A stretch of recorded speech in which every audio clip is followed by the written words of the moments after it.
จังมาเดือกวันพ่อใหญ่ไม่ใหญ่ผู้พักเลียกันอยู่นี่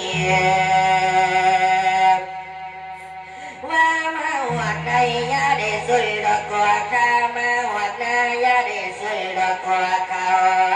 จังว่าน้ำตาไหลย่อยน้ำบิดามารดาก็ขึ้นมาสักวันเจ้าว่ากินเก่าผีขอให้ควันนั้นหาเกี่ยวมาผีขอให้ควันนั้นใครให้มาได้ท้องเบาให้ควันมากินเข่ากะใบไข่กับปลาให้ควันมากินข้าวสาลิกากาวันนอนมีทั้งป่าพินเพียงประสงค์จำบอกแก้ววงว่าคืนมาหาพี่หาน้องหาพ่อแม่ลุงตาทั้งวงศากันนายายกันนางเลือกขวัญเจ้าว่ามาเดือขวัญเอ้ยเกินขวัญซอยกันพวกไม่หวังเอ้ยว่าขวัญพ่อใหญ่ไม่ใหญ่นอนสั่งขวัญอีพ่ออีเมียมาจากบ้านใดกันแล้วเตี้ยจังมาเดือขวัญพวกเจ้ามาเอาเนื้อมาอยู่ทิ้งว่าแล้วเจ้าลุงอยากกินไปน้ำมือเสียเสียงผงจะนีเสียแสงกะข้างลิ้นผีเสื้ออย่าได้เหลือหลอข้างละกลางภายในป่าพื้นมาสานาละขวัญเจ้ามาอยู่ทิ้ง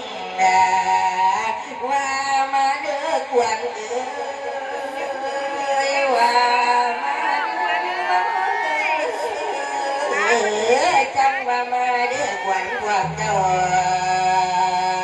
จังว่าขวัญพ่อใหญ่ไม่ใหญ่เจ้าภาพก็ดีขวัญนี่พ่ออีเมียนวนสั่งบ้านอื่นบ้านไกลก็ดีมาเดือขวัญเอ้ยว่ามาวัดน้ำยาสาบสงสีมาวัดใสมาลีอยากที่กาเตรียมไว้มาวัดใสกะตามตอนอย่าหาคนหาเงียไม่มาเตี้ยอย่าเวลินดอกเครื่องไผ่มาวัดน้ำยาสาบสงสีมาวัดใสวาลีอยากที่กาเตรียมไว้ใส่กระตามตอนยังหางอนหาเงียเนื้ออีเมียเอ๋ยจังว่าในตอนนี้เอาใส่ยามให้เนื้อแม่มันสิผิวนี้ว่าขวัญเอ๋ยขวัญพ่อใหญ่แม่ใหญ่ผู้ฟังแหล่นี่ก่อนหน่อยกันอยู่นี่ว่ามาเด้อขวัญเอ๋ยได้บัดไปละแม่เอ๋ยขั้นผู้ใดเอื้อนขวัญซอยถือเสด็จเลียดปวดสิมา